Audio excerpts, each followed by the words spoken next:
सिद्धेभ्य आज हम सभी पुनः भगवान आदिनाथ के समूह में बैठे हुए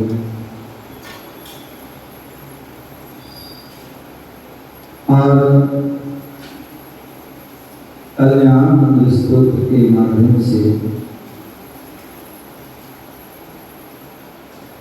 उपसर्ग विजेता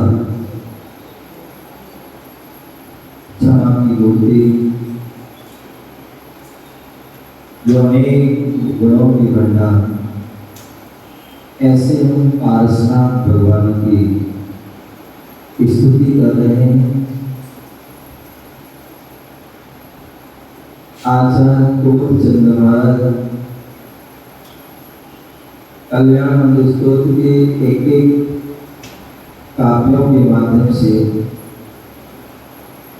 पारसनाथ भगवान की विशेषताएं, उनके गुण,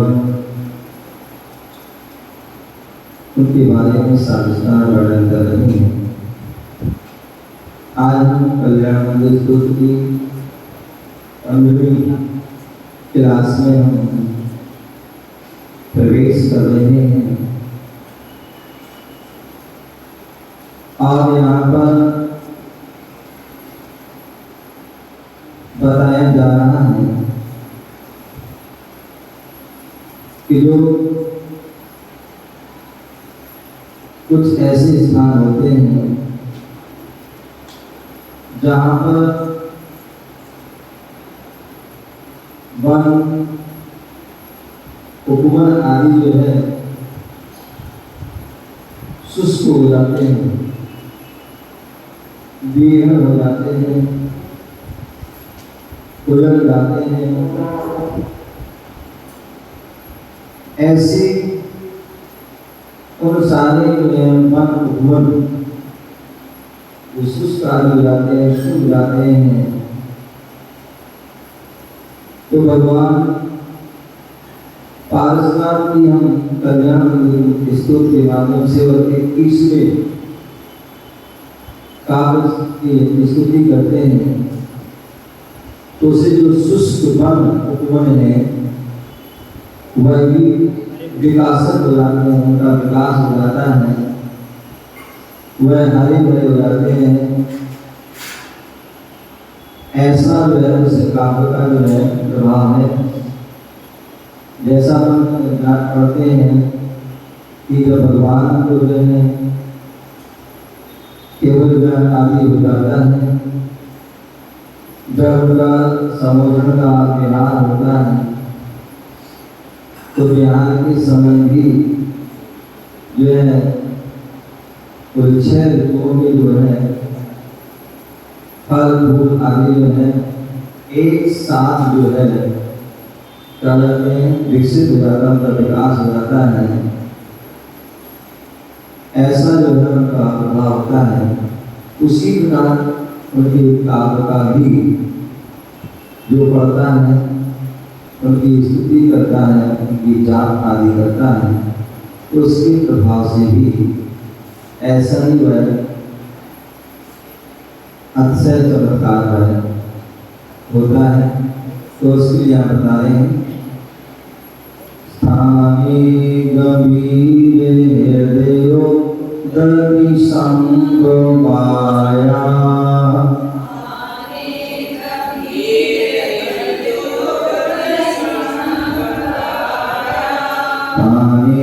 गंभीर हृदयो दर्दी संग माया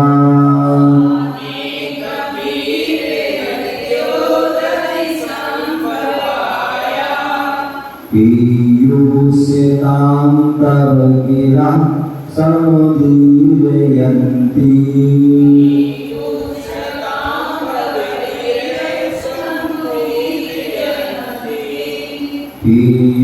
पीयूषतां तव गिरा समुदीरयन्ति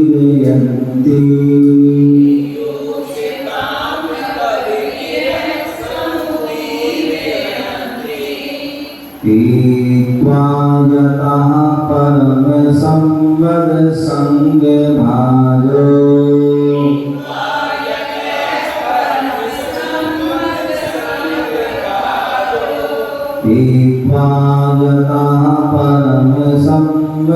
संग भाजो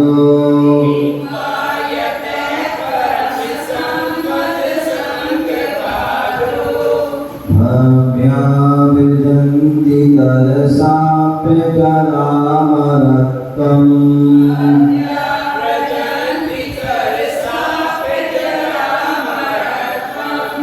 भव्या विजन्ति तरसाप्य जरामरत्वम्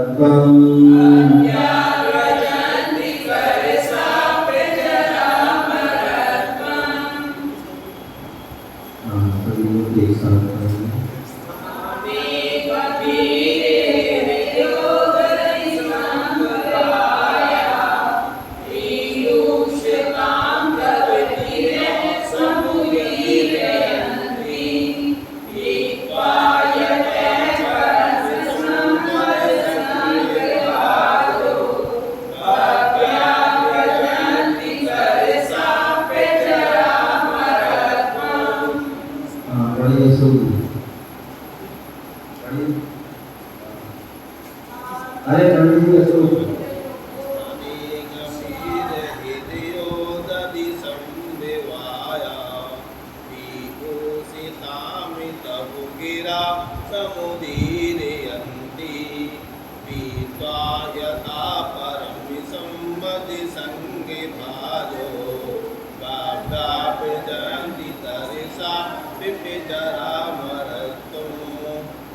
तो यहाँ पर अज्ञान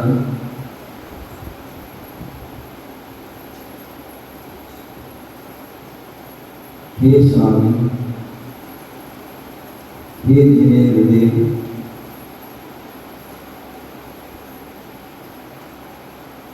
गंभीर हृदयोदधि संभवाया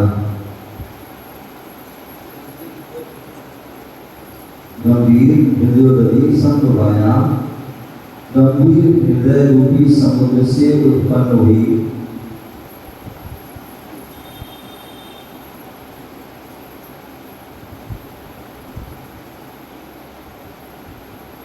गंभीर हृदय रूपी समुद्र से उत्पन्न हुई तब गिरा आपकी वाणी को पीयूषकाम अमृतमय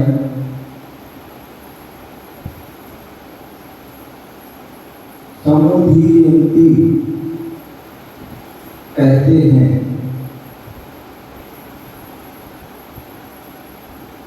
हे जिनेन्द्र देव गंभीर हृदय रूपी समुद्र से उत्पन्न हुई तब क्या आपकी वाणी को पीयूषकाम अमृतमय समुद्धि कहते हैं। स्थानीय उनका यह कथन ठीक ही है। स्थानीय उनका यह कथन ठीक ही है। यथा भव्या पीत्वा क्योंकि उस अमृतमयी आपकी वाणी का क्योंकि उस अमृतमयी आपकी वाणी का भक्त जीव पान कर परम संपद संग भाजा परम संपद संग भाजा परम सुख के भागी होते हुए परम सुख के भागी होते हुए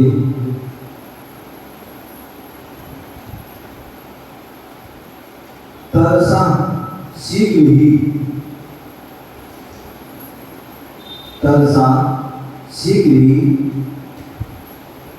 अजरामरत्वम अपि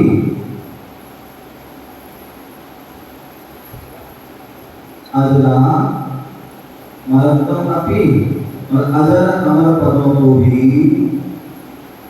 ब्रजंती प्राप्त हो जाते हैं।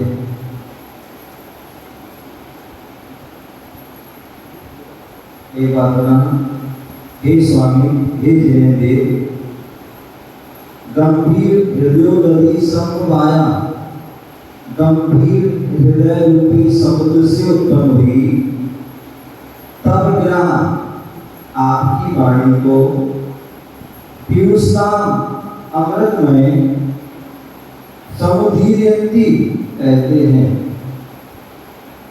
स्थाने उनका यह कथन ठीक ही है। यथा भव्या पीत्वा, क्योंकि उस अमृतमय आपकी वाणी का भक्त जी पान कर परम संवद संगधारा, परम सुख के भागी होते हुए सरसम शीघ्र ही अजरामृतम अपि, अजर अमर पदों को भी ब्रजंते प्राप्त हो जाते हैं। बहुत सुंदर यहाँ बातें हैं। ये भगवान आपकी जो है गंभीर हृदय, आपकी जो क्योंकि हृदय से अंतरंग से जो है समुद्र की तरह जो उत्पन्न हुई, जो आपकी वाणी है, अमृत वाणी है, जो बनी है, वह कैसी है? अमृतमयी। जैसे व्यक्ति अमृत का पान कर लेता है तो उसे जो अनुभव होता है उससे भी जो है ज्यादा जो उसके सुख का अनुभव होता है वो आपकी वाणी से होता है। किस होता है? वो आपकी वाणी। जो व्यक्ति, कितना भी व्यक्ति जो है अनेक प्रकार के संकट में हो, अनेक प्रकार के उपद्रव, कितना भी मन अशांत क्यों ना हो,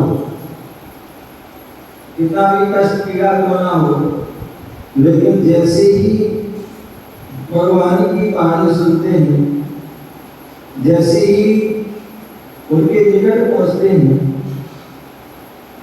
और दुख बनी का अमृत पान करते हैं, तो वह अमृत में वाणी से वह अमृत तुल्य जैसे हो जाते, जैसे कोई व्यक्ति अजर अमर को प्राप्त हो जाता है। तो वही यहाँ बता रहे हैं कि आपकी वाणी कैसी है? अमृतमयी है। जितना अमृत को रसपान करने से जो है सुख प्राप्त हुआ, उससे भी ज्यादा जो है विभिन्न भगवान की वाणी। और यही कारण होता है कि वहाँ कीर्तन करके जो है जब वाणी मिलती है तो जो है क्या होता है, मुझे 1 घंटा नहीं, 2 घंटा नहीं, 1 घड़ी नहीं, अपितु 6 घड़ी तक जो है अनवरत व्यक्ति बैठा रहता है। वहाँ पर वह किसी प्रकार का कोई कष्ट पीड़ा नहीं होती है। बोले भगवान के तो समोसन में जो प्रवेश कर जाता है तो उसके सारे परेशानी आदि सारी जो है दूर हो जाती है। और अपने कल परसों पढ़ा भी था कि वहाँ अशोक वृक्ष होता है। क्या होता है? अशोक वृक्ष। और जहाँ जो अशोक वृक्ष पहले को जो अशोक वृक्ष होता है उसका जो है शोक दूर हो जाता है। तो जो हम सभी जो है पंचेंद्रिय हैं तो हमारे तो अपने आप ही दूर हो जाएंगे। दूसरे वहाँ अशोक वृक्ष का भी जो है वहाँ की महिमा होती है कि जो उसके नीचे पहुँच जाता है, क्योंकि वो भगवान के ऊपर होता है पीछे। तो उनके जो है जहाँ उस अशोक वृक्ष ने उसका भगवान जी का सहारा दिया तो उसके जो ऊपर, और जो उसके सहारा देता है तो उसके भी रोग शोक सब दूर हो जाते हैं।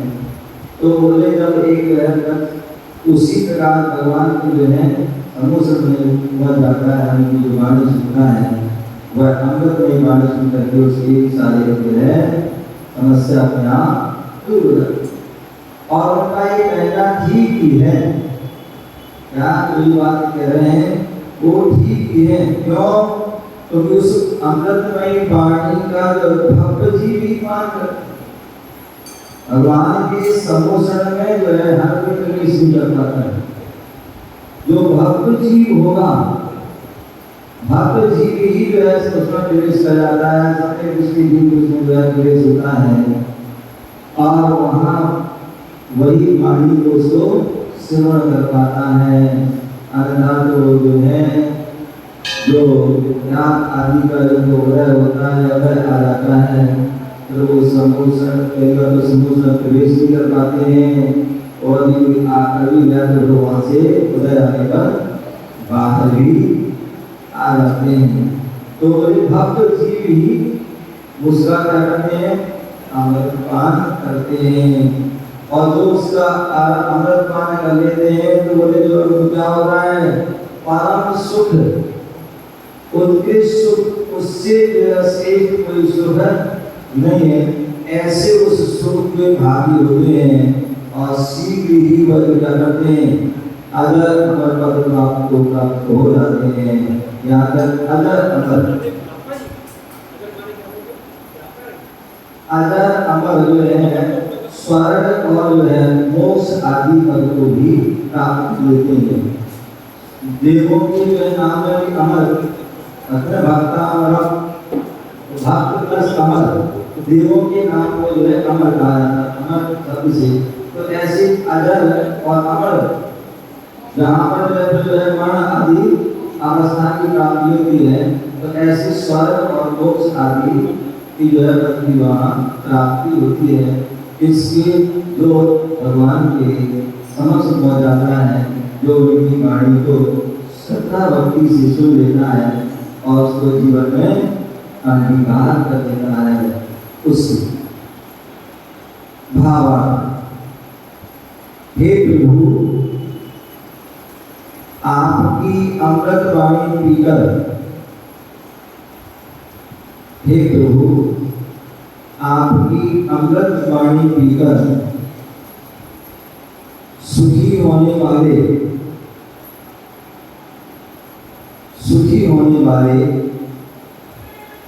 भक्त प्राणी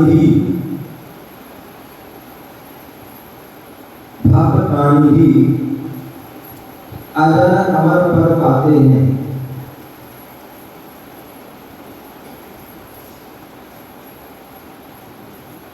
ये प्रभु आपकी अमृत वाणी पीकर सुखी होने वाले भक्त प्राणी भी अजर अमर पद पाते हैं। अर्थात जो पूर्ण सुखी हो उन्हें ही अनंत सुख प्राप्त होता है। जो पूर्ण सुखी हो उन्हें ही अनंत सुख प्राप्त होता है।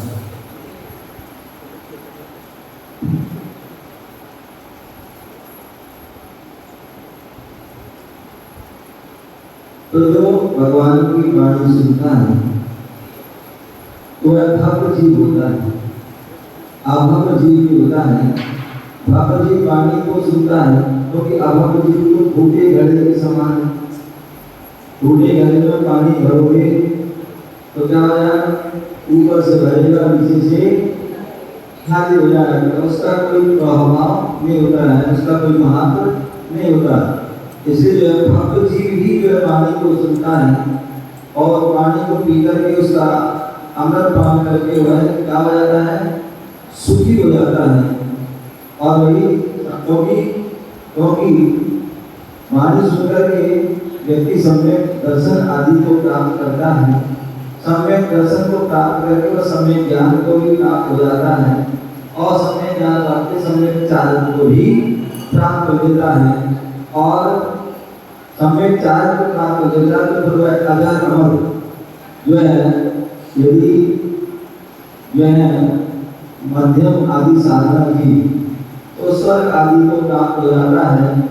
और यदि उत्कृष्ट साधना वाली उत्कृष्ट ब्रह्म क्षेत्र का भाव जो चतुष्टय सही मिल गया उत्कृष्ट, तो उसी भाव से वह क्या हो जाएगा, मूल सुखी अनंत सुख, वह अनंत अवस्था सिद्ध अवस्था को वह प्राप्त हो जाता है। और भगवान की वाणी सुनने वाला, क्योंकि बिना वाणी सुने कहते हैं जो अपने प्राय तत्वास में कि एक प्रत्येक बुद्ध होते हैं और एक स्वयं बुद्ध होते हैं। तीर्थंकर जो आदि होते हैं वह स्वयं को होते हैं, उन्हें किसी प्रकार के ज्ञान की आवश्यकता नहीं होती, क्योंकि वो जन्म से ही तीन ज्ञान के और चाहे सम्यक दर्शन आदि के धारी होते हैं। लेकिन जो प्रत्येक पुरुष होते हैं उन्हें जो है तीर्थंकर के गुरुओं आदि की या जनवाणी की उपदेश की आवश्यकता पड़ती है, और उपदेश उस उपदेश के माध्यम से उनको जो है श्रद्धान होता है, सम्यक दर्शन होता है, और सम्यक दर्शन जब श्रद्धान होता है तो ज्ञान होता है, ज्ञान के बाद है उसको चार को अंगीकार करते हैं, और जो पूर्ण रूप से शुद्ध रूप से निरतिचार रूप से उसका पालन करते हैं और निर्विकल्प शुद्ध रूप में ध्यान करके वह श्रेणी आदि चल करके जो है क्या सहयोग की व्यवस्था प्राप्त करके क्या करते हैं, सिद्ध अवस्था को प्राप्त हो जाते हैं। सिद्ध अवस्था जहाँ पूर्ण रूप से सुख है, हमारा अपूर्ण सुख है, क्षण जो है क्षण का सुख है, या सुखाभास है, जहाँ सुख कम है, जहाँ दुख ज्यादा है।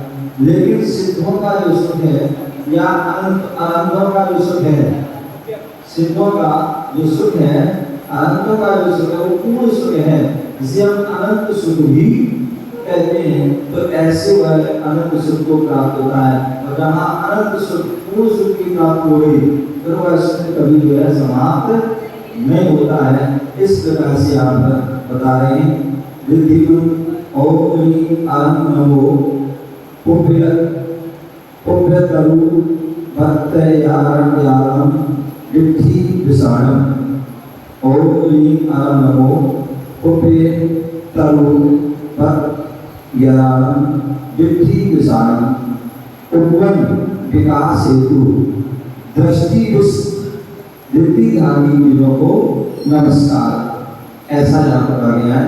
मंत्र ओम भगवती पुष्प पल्लव काणी नमः स्वाहा, ऐसा यहाँ पर मंत्र है। सूखे हुए वन उपवन के वृक्ष पुनः पल्लवित होने लगते हैं। यदि हम ऐसा जो है मंत्र जाप करते हैं, श्लोक जाप करते हैं, तो अपने आप दिखाते हैं वह उपवन वन सूखी गए वो भी जो है जाते हैं, हरे भरे हो जाते हैं। ऐसा इस काव्य का यहाँ प्रभाव है, ऐसा हमें जानना चाहिए। 22वां जो है इस लोग यहाँ बता रहे हैं कि जब हमें 21 में ऊपर वन हरे भरे हो जाते हैं, जब वन हरे भरे हो गए तो फिर उसमें क्या होता है, फल पुष्प आदि भी लगते हैं। और वह फल पुष्प भी कैसे लगते हैं, मधुर फल प्रदायक होते हैं। कैसे होते हैं, मधुर फल, और ऐसे फल जिनका जो है स्वाद अलग ही जो है हो जाता है। तो जहाँ भगवान आदि की गुरुओं की संतों की जय दृष्टि हो जाती है तो वहाँ फसल रथ आदि जो है सब अपने आप जो है एक अद्भुत ये वह अच्छा चमत्कार होता है। वह वहाँ की फसल आप देखिए, वो जो कहते हैं आदिनाथ भगवान, आदिनाथ भगवान ने जो है हस्तिनापुर नगर में प्रथम इच्छुक का आरंभ किया।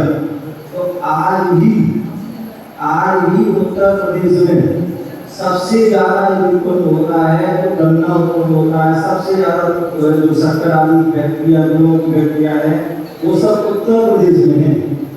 कई बार मैं बिहार करता हूँ तो उत्तर भारत के क्या है, यहाँ पर क्यों, तब भारत चिंतन आता है कि भैया जहाँ पर आज भगवान का जो है अक्षर आदि का जो पाना हुआ तो निश्चित ही वो फसल जो है चाहे वो अक्षर हो गई, इतने वर्ष हो गए आदि नाम मोक्ष है, लेकिन आज भी जो है वहाँ फसल को विशेष रूप से उत्पन्न होती है। गन्ना भी आप यूपी में कहीं भी लेंगे, आप हर जगह अबौर आदि जो है उधर बंगाल शामली हसनापुर गवाना बेरठ आदि, और वहाँ कहाँ तक हम लोग हैं रुद्रपुर आदि तक, वहाँ तक पूरे जो करते हैं आदि के साथ जो है पूरी और विशेषता से इतनी जो है सबसे ज़्यादा यूपी में सुगर फैक्ट्रियाँ सरकार आदि की उत्पत्ति होती है। ये सब उनकी शंकर भगवान के उनके सर्वदान आदि का एक प्रभाव है। आप देखिए जहाँ पर तीर्थंकरों का ध्यान होता है वहाँ सूखापन होता है, ना कोई फसल होती आज भी होती है। जहाँ पर नहीं हुआ होगा तो आज भी वहाँ सूखापन आदि है, कोई फसल भी आदि रहती है।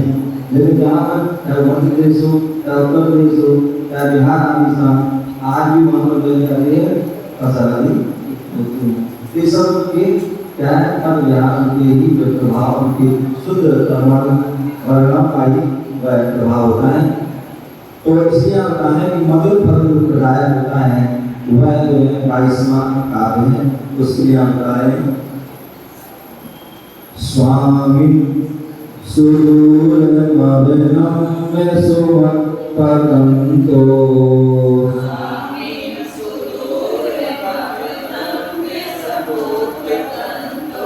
स्वामी स्वामी सुदूर मदनम सुमत्पदंतो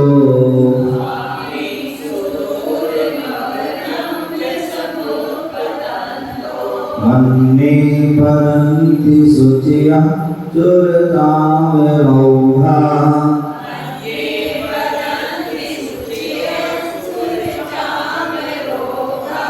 मन्ने परन्ति शुचिया चुरताम रौहा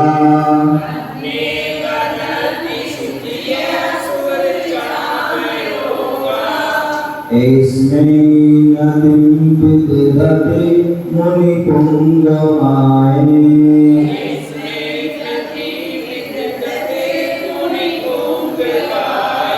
एस्मै नदिं विदधते मुनिपुंगवाये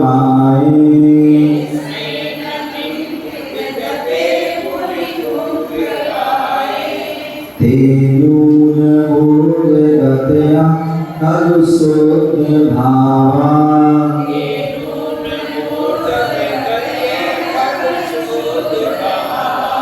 तेनून ऊर्जगतया सुर कलुषोद्य भावा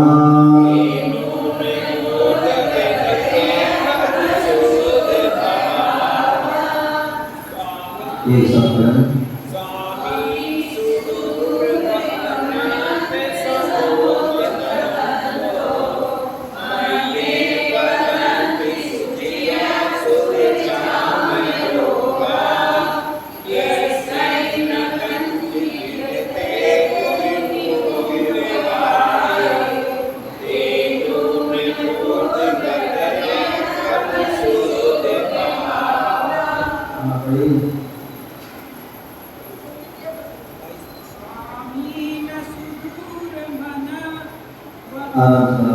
Swami Swami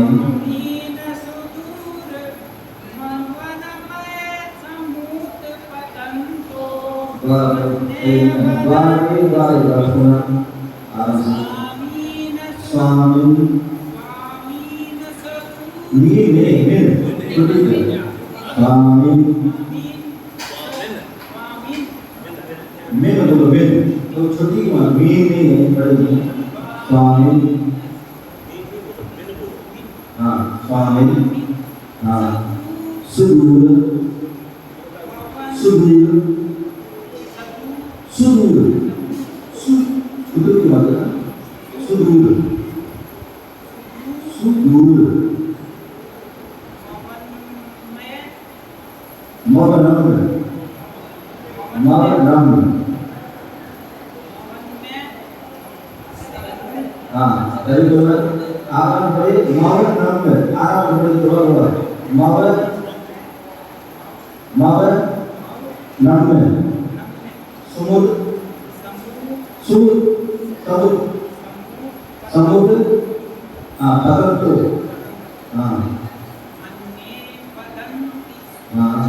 suci ya sur औधा औधा औधा एस्मै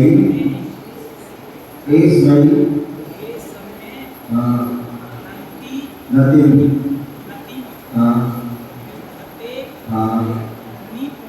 मुनि पुंगवाय मूल मूल तदया स्थलु शुद्ध भावा। ठीक है, जो भी आया करे समझ गए ना? हाँ, पूरा ये कम कर लेना। एक बार के आए एक बार में आए एक बार करोगे ना तो जो है दिक्कत नहीं आएगी। चलिए, तो यहाँ बताया नामयाद स्वामी, हे भगवान, मन में मैं ऐसा मानता हूँ कि सुदूरम नीचे को बहुत दूर तक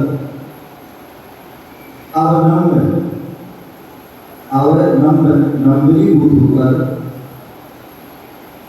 समुत्पतनता ऊपर को जाते हुए शुचियाम पवित्र उज्ज्वल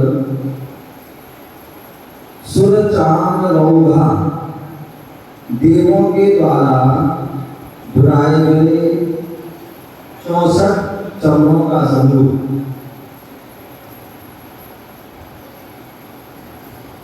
देवों के द्वारा बुरे गए 64 चरणों का समूह, वदंती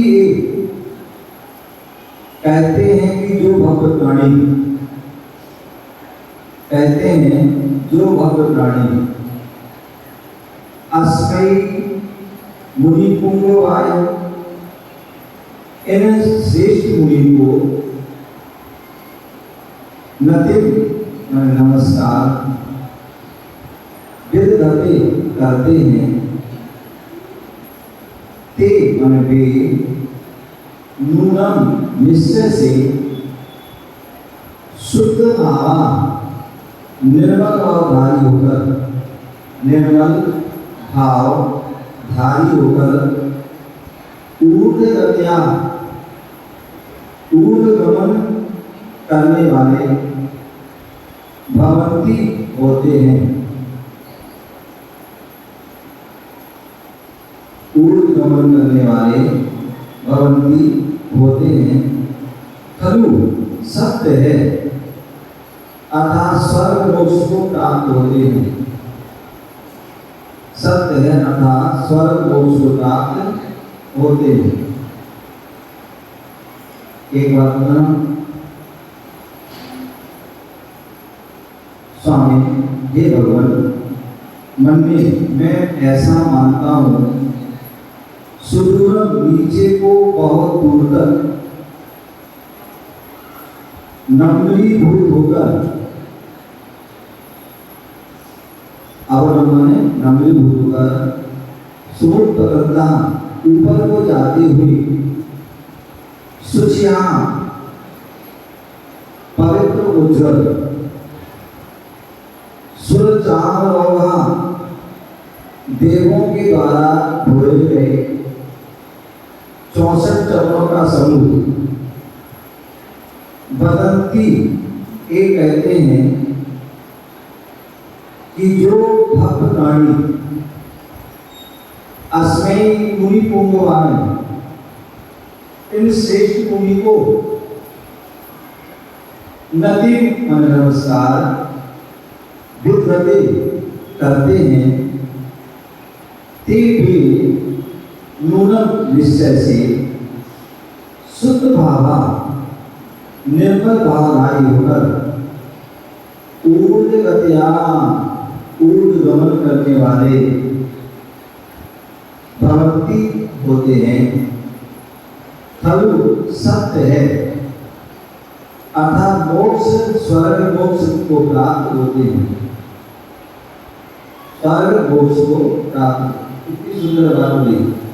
बोले हम जो है चमड़ जो है डुलाते हैं तो ऊपर से नीचे नहीं, नीचे से ऊपर करते हैं, डुलाते हैं।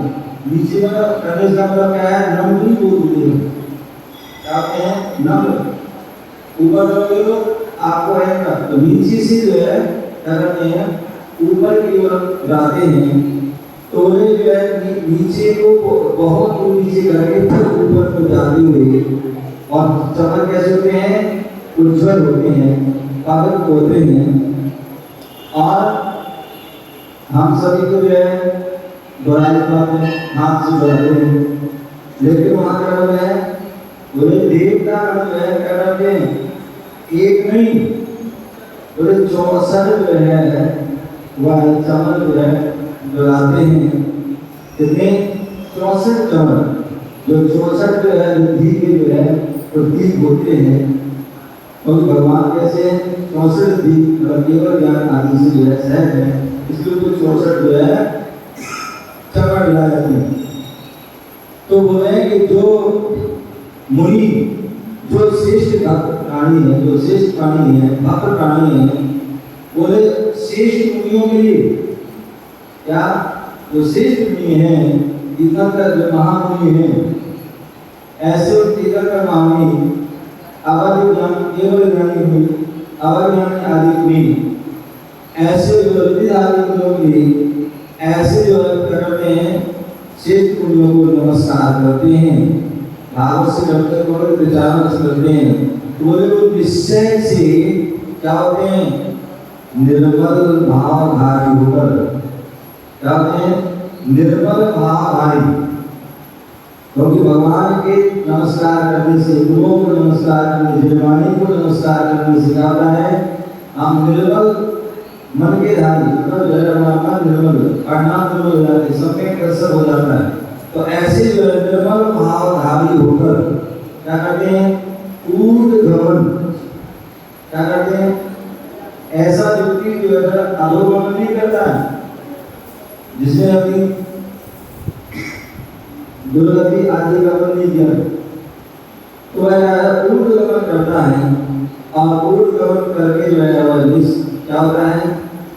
स्वर्ग और मोक्ष को प्राप्त होता है। ऐसा यहाँ पर जो है बताया गया है।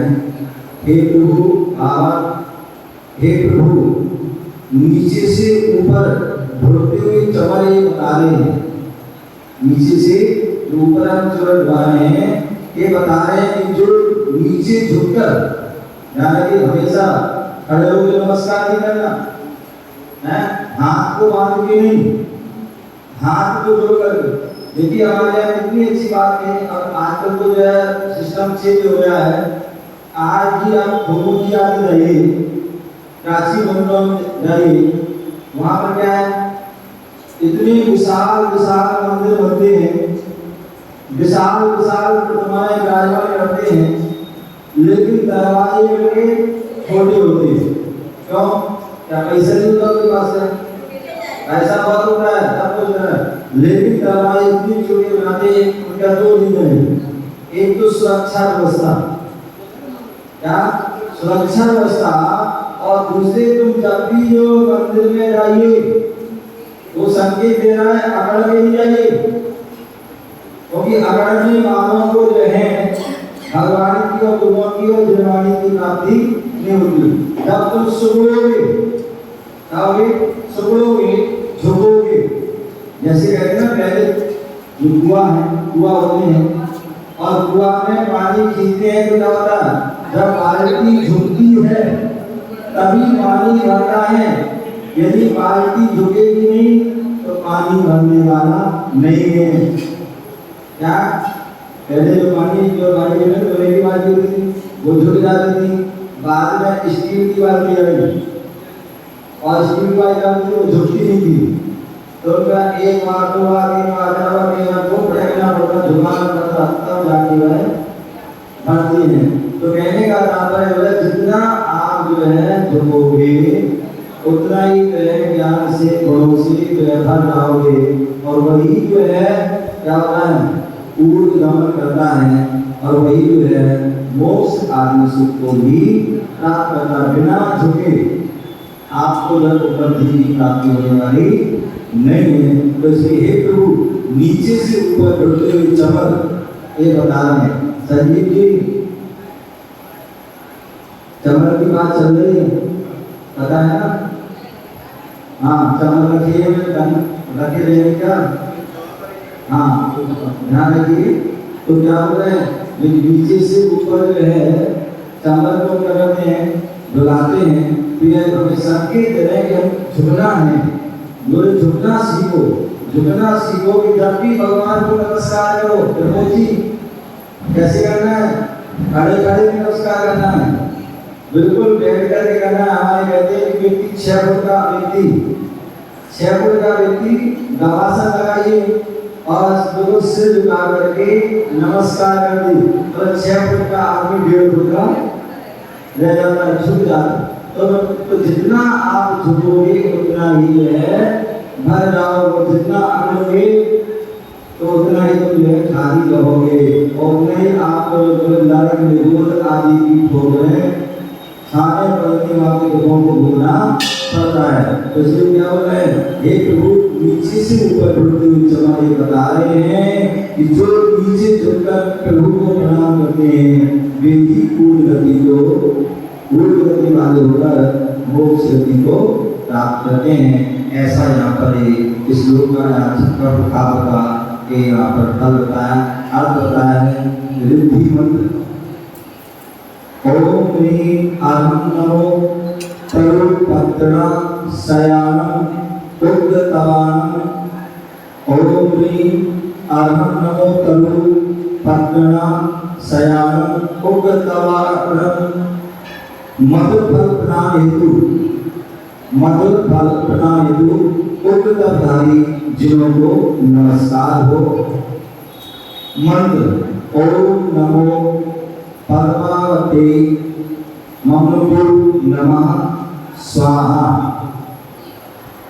वन कवन के जिन वृक्षों में किसी कारण से फल लगना बंद हो जाते हैं, क्या होते हैं? वन पवन के जिन वन उपवन जो वन है उपवन में जिन कारणों से भी किसी कारण से फल लगना, फूल लगना, इत्यादि लगना बंद हो जाते हैं, तो उनमें भी पुनः मधुर फल पत्ते फूल आदि लगना प्रारंभ हो जाते हैं। इससे इस काव्य के जो है पढ़ने से, इस काव्य की का आराधना ध्यान करने से यह इसका प्रभाव है। हमें ऐसा जानना चाहिए, समझना चाहिए और बड़ी श्रद्धा भक्ति से पढ़ करके हमें जीवन में अनेक उपलब्धियों को प्राप्त करना चाहिए। इसी भावना से जय गुरु महावीर भगवान की